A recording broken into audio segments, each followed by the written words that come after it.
So, welcome all to this final CDD seminar of the academic year.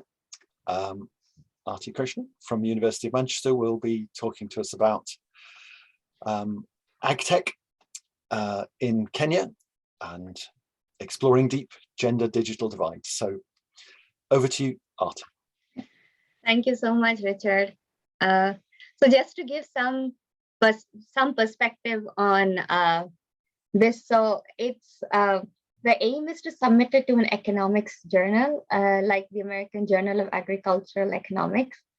So there's a bit of quantitative work in there. I've tried to keep it as simplified as possible, but it would be great to get your feedback at this stage. The paper is quite developed at this point, so it will be really helpful if you can help fine tune it or just tell us where we need to change or improve the paper in any way. So the background and motivation for this work, of course, in sub-Saharan Africa, digital technologies now are increasingly being used by female farmers in agricultural value chains. And this is because many more women now have access to mobile phones or are able to use the internet to some extent. But much of the literature has sort of focused on how to achieve digital inclusion or how the women are faced with different digital divides.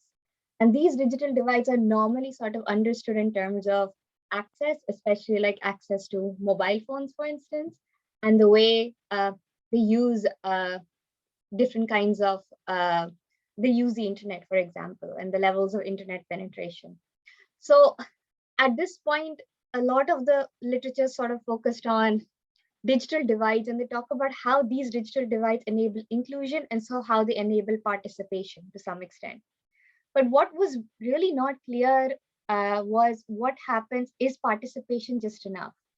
And through some of the research that I'd been doing in the past, I sort of found that there might be deeper digital divides that exist post-participation, where we're now thinking about looking at these deeper sort of digital divides, not really in terms of just inclusion, but looking at it towards an equity sort of perspective. So some of like Richard's work as well has talked about thinking of this through justice lenses, for example, in terms of adverse incorporation, though because it is a quantitative paper, it's a bit hard to quantify some of those aspects. But what we have tried to do is to think about looking at concepts around access and use in a deeper digital divide way, in a post-participation sense, where access and use can actually be viewed as a spectrum towards sort of equity.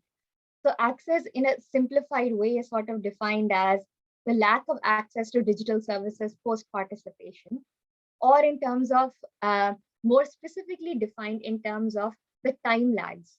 That means that the time at which, for instance, farmers who are participating on these ad platforms demand certain services through the app, and how long it takes for them to actually receive this. So that's sort of the way we try and quantify the issues around access post-participation.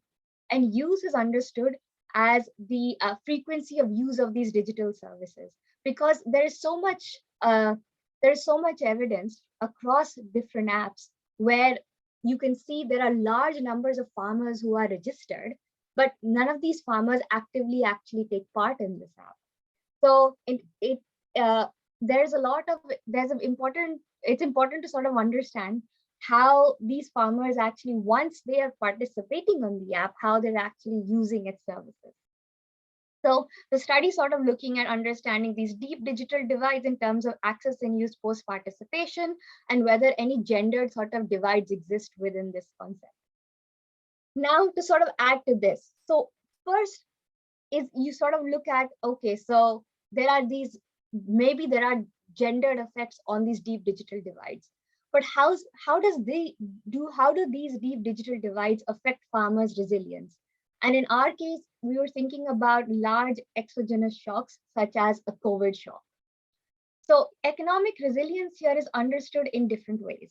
So there is so much of literature around this concept of resilience.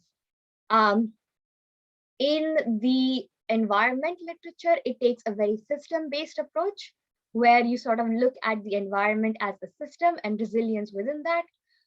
In the value chain literature, the work done by Jerofi and Sebastian Mirudot, for example, it's sort of understood much more as the ability to work in business as usual terms. And much of this is drawn from the international business literature and the business risk-based literature, which sort of pushes the idea that whether you can sort of look at resilience as a spectrum where you're either able to resist, that means there is no change during the shock from a pre-shock level, whether you're able to recover, that means even if you fall during a shock, but you've been able to recover during that shock as well, even though you may not get back to the times of pre-shock, or it is a form of renewal, where even during the shock, you've been able to outperform. So these are the sort of the spectrum of resilience I want to look at. And I want to understand to what extent do these sort of deep gender digital divides affect farmers' resilience on its own and during a shock. So based on this, I have three sort of main research questions. The first is do deep gender digital divides in access and use matter in explaining resilience? Which means are gender digital divides important factors when you're thinking about what economic resilience is? And do they play an important role in thinking about economic resilience? The second is, how has the COVID shock affected these deep digital divides? And have they affected this differently for male and female farmers? And finally, I want to understand once what the shock effect is on male and female farmers is to what extent then has this shock effect affected economic resilience for for male and female farmers? So it's a sort of three-pronged approach where I want to understand whether digital divides affect resilience anyway, and whether they affect resilience for male and female farmers differently during a shock. So, but much of the literature has sort of looked at COVID-19 shocks, and there are so many studies that look at, before and after the shock. But in reality, when I was looking through the data, I realized that it's very difficult to think about COVID-19 as just one large exogenous shock that's homogeneous in nature. When we ourselves have gone through so many different waves and feelings within the period of COVID, from huge amounts of fear to then the vaccinations coming and our mindset as well changing about COVID. So it's been a very similar situation even within Kenya. It's been a very similar situation as well within Kenya, which is a region where I'm studying, and especially for farmers in this area. So the graph over here is sort of trying to explain what the regimes of a shock are. So what I wanted to do was trying to divide the shock into three different regimes. So I have data that starts from March 2020 and it goes on till the end of August 2021. And over there, I'm able to show that regime one means where, so the orange line here is the stringency index, which is the Oxford Stringency Index. It calculates the various levels of governance that took place and gives an index number, which I have now smoothed to make this graph, saying that stringency levels are very high. Like there were a lot of protocols in place. People had started like banning movement, restrictions in movement of people, for example. But at the same time, it was because there was a huge number of increase in cases, which is this blue line over here. So regime one is when there were lots of new cases, as well as there was an increasing level of stringency, and they're both sort of increasing. And this was from the period of March 2020 to September 2020. And then I have a period that's called regime two, which basically says when the new cases as well as stringency are somewhat stabilized. But it is still an uncertain time because there's news of a vaccination, but there wasn't a vaccination in Kenya yet, but there was hope for improvement. So it's sort of like in a time of flux, which is regime two. And that lasted between October 2020 to February 2021. And finally, we talk about regime three, which is when stringency continues to stay very high, but there's been a higher diffusion of vaccines, which is this gray line over here, as well as the cases are becoming less severe, so there is less uncertainty. So it's a bit more of a time where there's a lot less fear and there's a lot less uncertainty. And this is a period between March 2021 and August 2021. So what I want to do is when I talk about this exogenous shock, I want to actually understand the implications of these digital divides across these different types of regimes of a shock, to understand how men and women actually reacted differently to different times within a shock as well. And there's a lot of mixed implications on economic resilience and shocks, especially in the short run on COVID and on women. There are a few studies done in this space, but many of these studies are quite anecdotal, or they were done at very early periods of COVID. And the few that have actually been done, like this study by Benedek et al., was an interesting one because they actually tried to look across times of shocks as well. And they found that there was a lot more uncertainty and lower resilience at the start of the shock as opposed to later.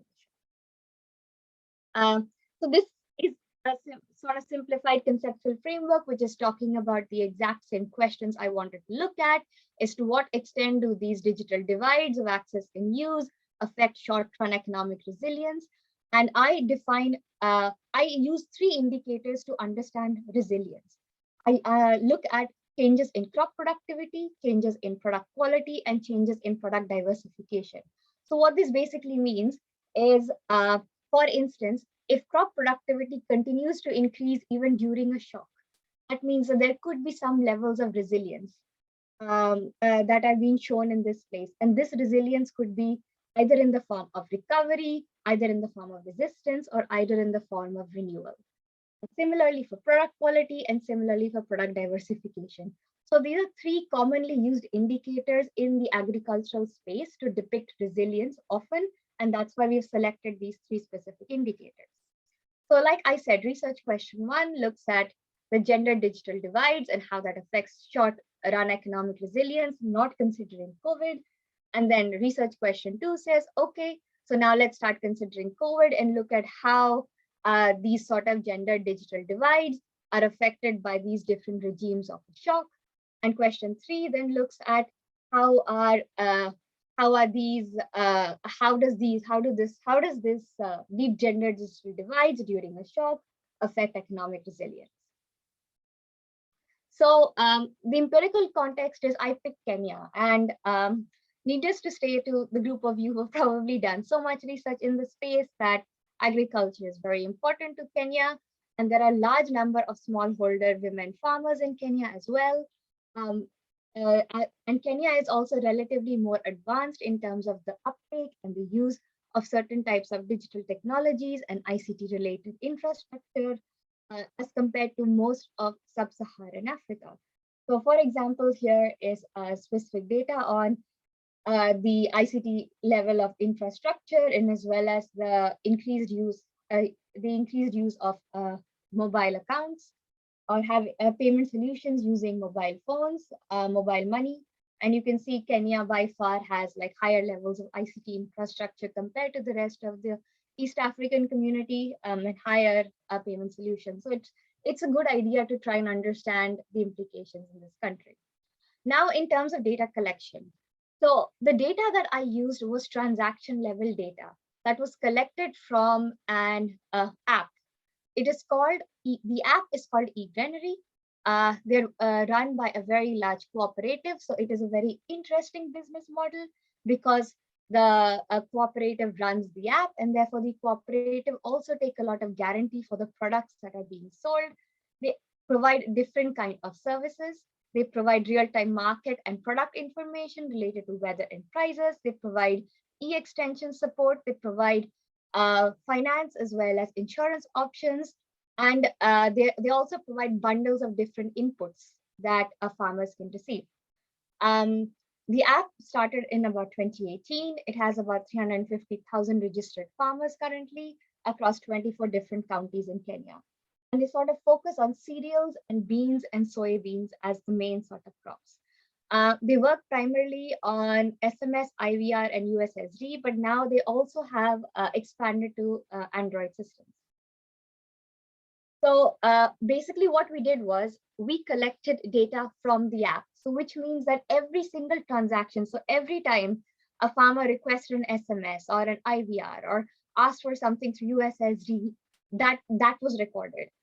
And so we had a collection of a very large number of transactions, but because we needed to create a sort of panel to understand what the implications were over time, we used the main agricultural seasons in Kenya, which is between March and August, which is the main season, and a smaller season between September and February as the main sort of panels each year. And we looked at total of 5 seasons, and each season was one cross-section of data.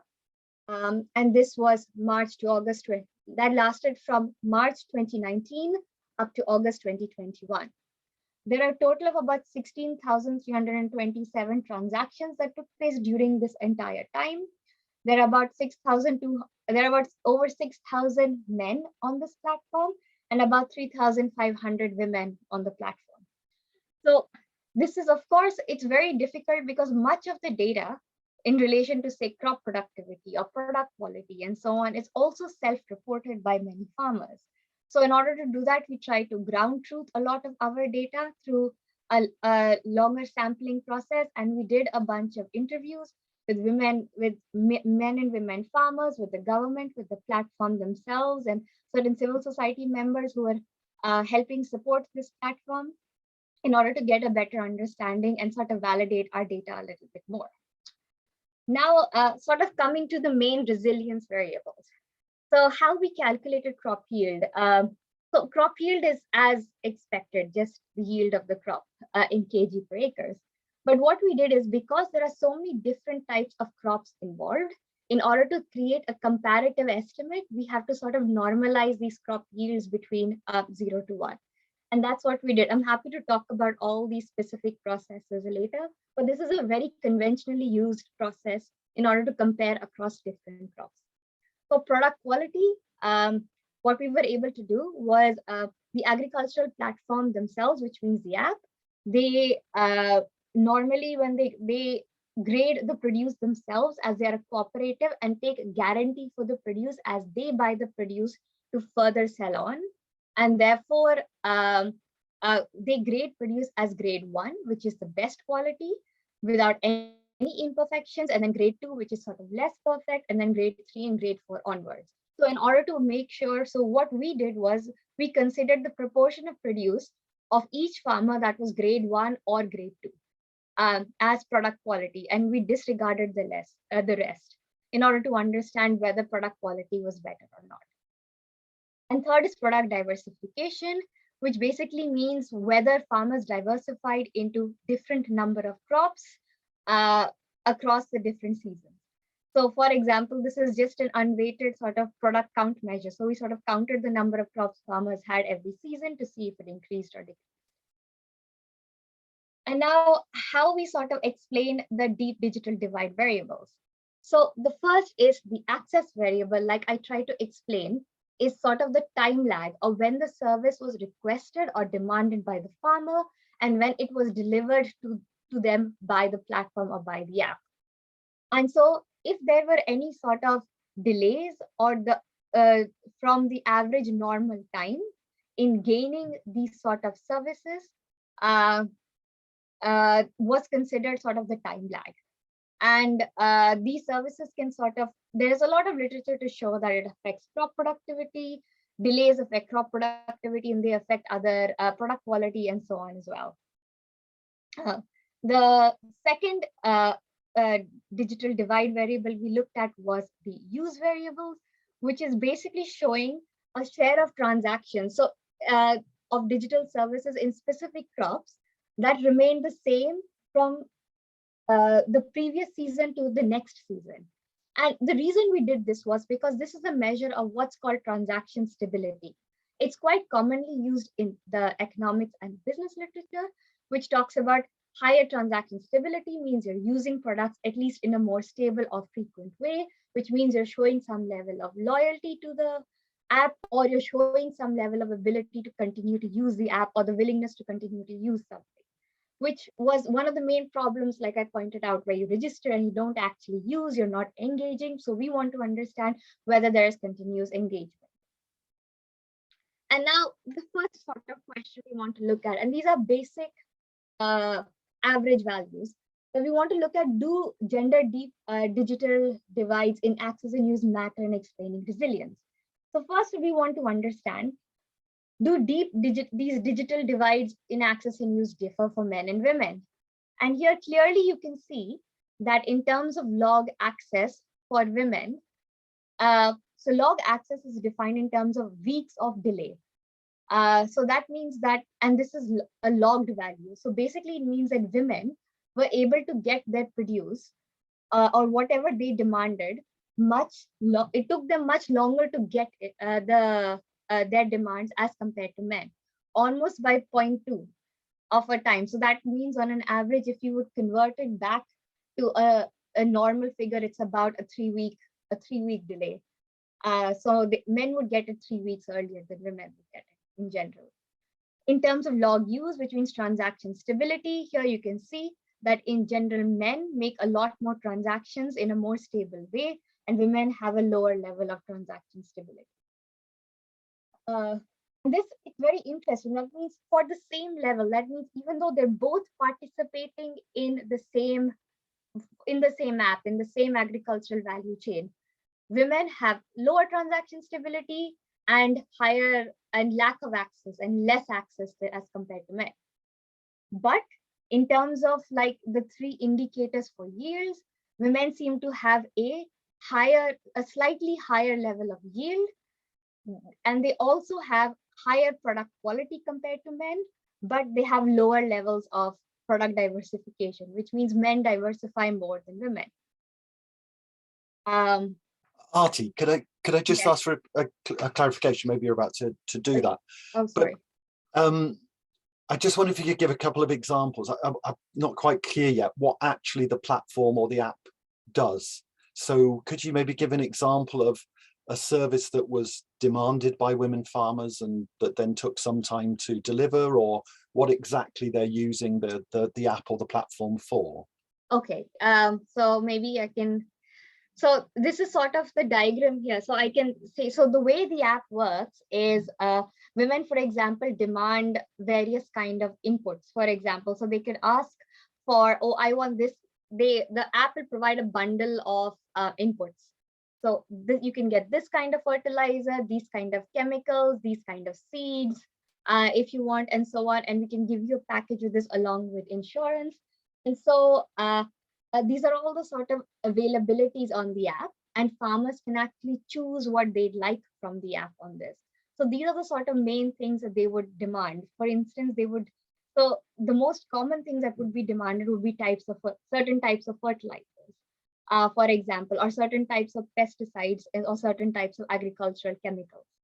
And this is where the difference in access is that if men and women at the same point of time demanded certain types of fertilizers or chemicals, in general, men would be able to get delivery of those chemicals faster than women on an average from the data that came from the app, which was very interesting to us because they're both in similar areas demanding very similar things, and yet the delivery went to the man before it went to the woman.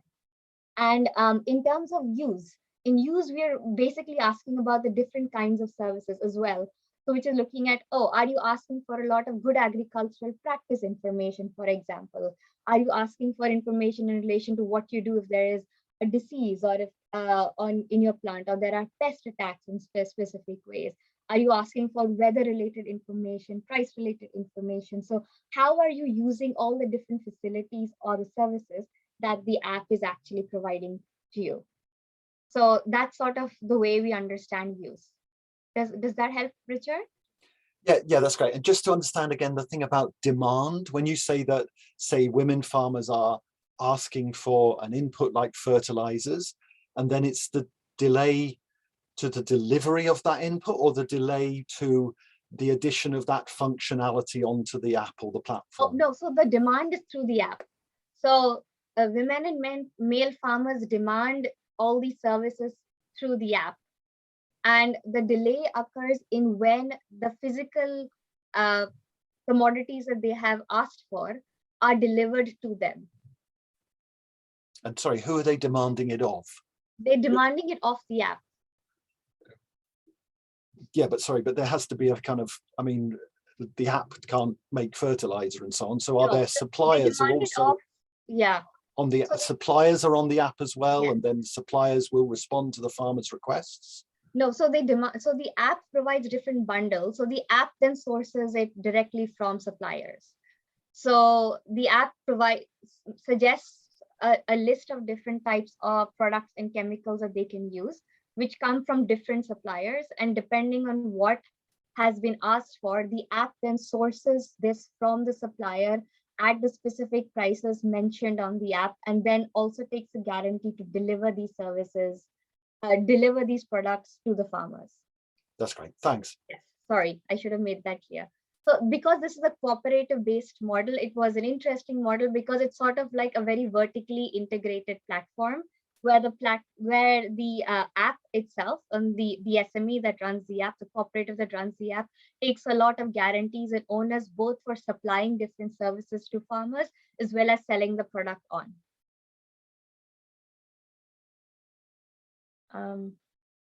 Yeah. So in terms of the results, so we ran a whole bunch of different kinds of analysis. So we've done different kinds of pooled regressions. We did different kinds of fixed effect models. We have done instrument variable estimations, and we have done generalized moments in generalized moments also related regressions.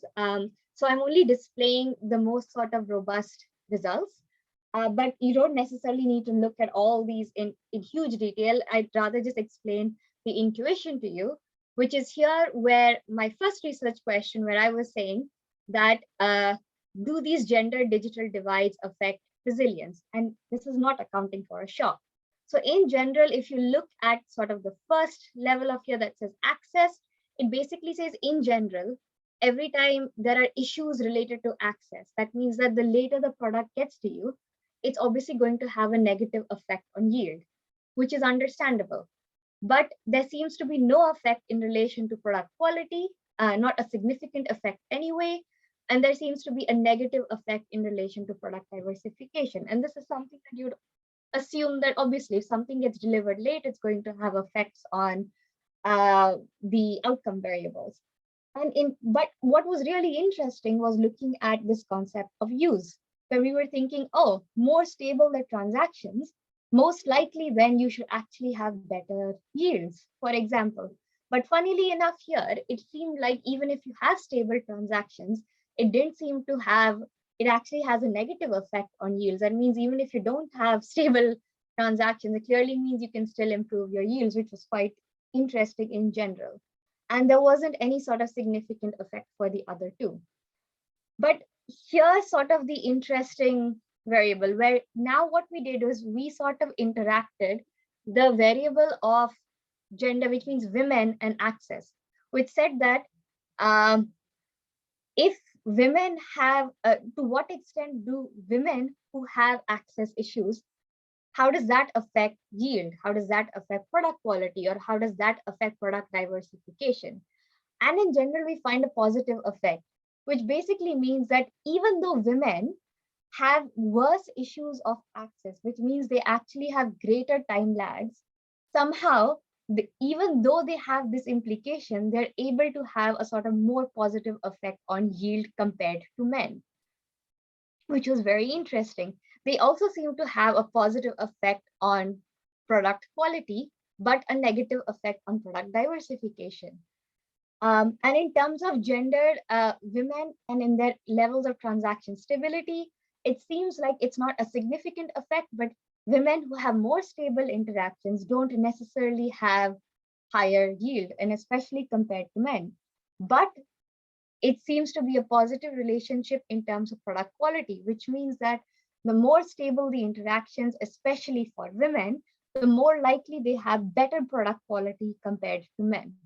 So overarchingly, this is sort of alluding to the idea that women are quite tolerant, that they are able to despite having issues in relation to access and even having different implications on the transaction stability, they seem to have overarchingly relatively uh, positive implications for yield and product quality, but not for product diversification.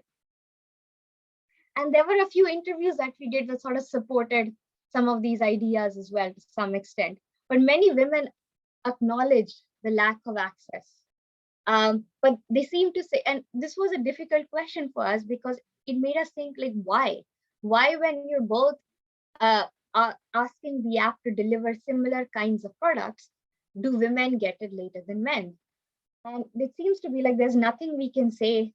One of the quotes said, there's nothing we can say or do to the app or village champions. And village champions are basically app representatives in specific villages that can speed up the services delivery. Why? Because we are women and not angry men.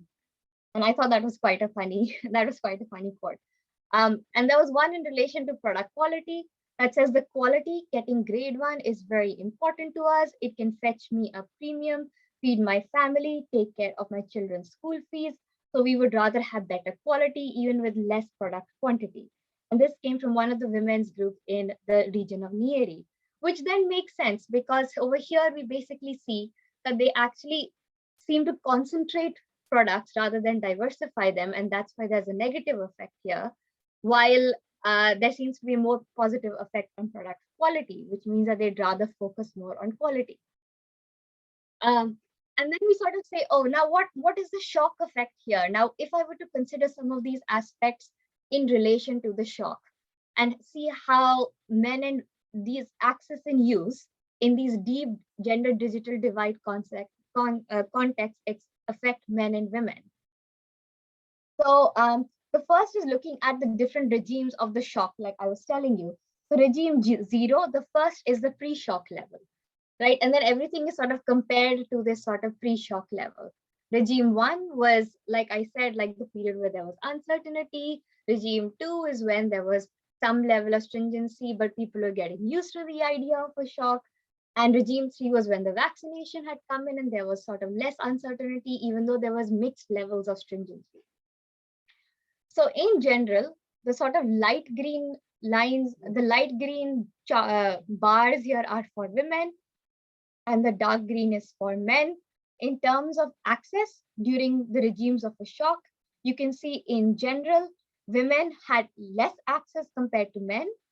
The higher the values, the worse it is, because that means that there were more number of weeks of delay as compared to men in regime 0. And as regime 1 continued, this sort of difference stayed almost the same. But in regime 2, there was some level of equality that was reached where both men and women were facing very similar levels of issues of access. But then by regime 3, this sort of difference actually increased a lot more. The women again were at the back foot getting less access compared to men. While in terms of lock use, which means transaction stability, here a higher value is actually supposedly a better thing. You can see in general in regime 0, men transacted a lot more frequently as compared to women. But then as COVID sort of began and the level of fear kind of increased, it seems like women were trying to also get their hold on different kinds of produce. And so they would increase the number of transactions. So you can see there's a pretty big increase in transactions for women, even though it is still much, much less than that of men. By regime 2, transaction levels fell considerably. And there was a pretty big difference for men and women. And so as well as in regime 3. And part of the reason this fall was because there were supply chain issues and a lot of stocks actually started drying up. So it became a lot more complicated when it came to who gets the produce and how much, even though both men and women were probably demanding very similar levels of produce. So in terms of the main results here, again, I just like to show you what this regime understanding was through the different kind of shocks. When it comes to men, you can see if you just look at like the negative sort of signs, you see that these negative signs just sort of increasing more and more, which means that through the different shocks, access actually got worse for men.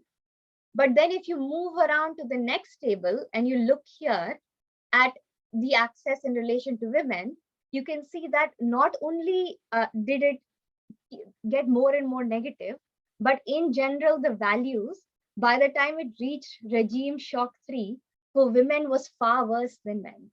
So you can see, especially during and as time progressed across for both men and women, um, the fall was quite considerable for men, but not as bad as the fall was for women through these different shocks. And similarly here, when we look at use, you can see that men started trying to transact more and more. So the value sort of went up. And then as we saw in the graph just before this, it sort of goes down and goes back up again. And you can see it's similar for women. It sort of follows the same trajectory, but the increase in the transaction stability for women is a lot less than that of men. And then finally, we want to look at, okay, so now we understand that it seems like women are affected by COVID to some extent in terms of access and use much more than that of men. But now let's see to what extent does this play out in terms of resilience then. That means that do these issues in relation to access and use being worse for women actually play out in lower level of economic resilience for women or higher level of economic resilience for women, and why? This is basically just a chart to just show you on an average how the level of yields, which is these first two, male and female, I don't know how much you can see this, apologies for that, the level of yields, but I can just explain it very briefly. That said, that the level of yields for male and female were very similar across different regimes of the shock, but women seem to do slightly better than men. They had a slightly higher level of yield as compared to men. Then the middle two sort of lines are for product quality, which is the percentage of grade 1 and grade 2 produce, which basically shows here clearly women, even through the different regimes of the shock, seem to have higher product quality compared to men. And finally, third is in terms of product diversification, which are the sort of top two bits here, top two charts, where you can see that men in general had a slightly higher level of product diversification, even through the shock compared to women.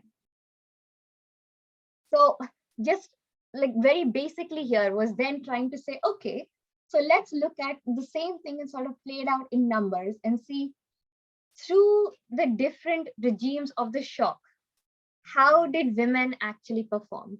And how did this affect the yield, product quality, and product diversification? In terms of product yield, it was really interesting. So despite having issues on higher issues on access, it seems to be a positive effect, which means during regime 1, women were able to still have higher yields during the shock. During regime 2, this value almost increased. And during regime 3, it fell, but it still remained positive. That means that even during the shock, women, despite having issues on access and having less transaction stability, were able to maintain positive and to some extent increasing yields. Okay, and this was higher. And when I call this sort of the interaction term sort of looks at it in relation to men. So this was clearly higher in relation to men. Secondly, again, in terms of product quality, surprisingly, again, you can see sort of positive coefficients. So this is basically sort of talking about there was again resilience in relation to product quality, despite having again access related issues. And this was also significant across the 3 different regimes. So both in terms of yields as well as in terms of product quality, what we can see that there was some level of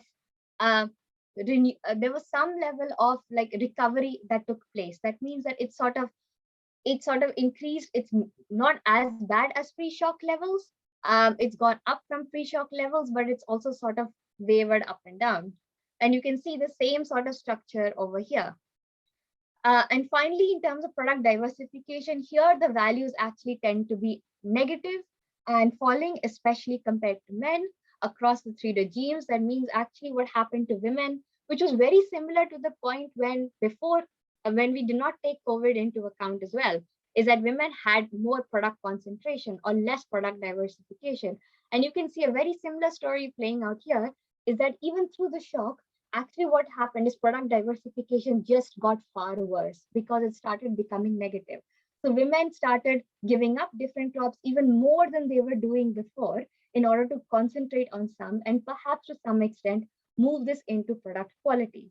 So just to sort of conclude that overarchingly, what I find is that there is even though there is an increase in access issues that reduce economic there is in general an increase in access issues that reduce economic resilience, and this is sort of mixed in terms of the transaction stability or in terms of use. However, women are somehow able to deal with access issues in relation to yields and product quality better than men, but they're not necessarily able to deal with it in terms of product diversification.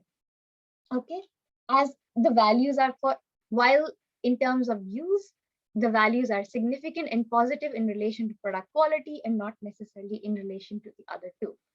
But what we find is that when you think about a shock, shocks seem to have a negative effect on access for women, and it seems to worsen through the different regimes of the pandemic for women much more than men. A very similar sort of situation for use, but it recovers to some extent, but less for women than for men. And finally, despite these shortcomings through the shock, women are able to display resilience in yields and product quality, meaning that even with the shock, they were able to deal with issues of access better than they could for men, but not for product diversification.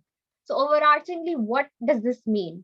That deep digital divides really do exist, and they've not really been accounted for adequately. Even though this is just a very basic start, it's a start to think about how do we think about it in terms of equity post-participation. And it also indicates that we can start thinking about concepts like resilience in a more nuanced spectrum when we account for different regimes of shocks and different types of resilience that might be achieved in the process, and how this nuanced resilience can differ for men and women.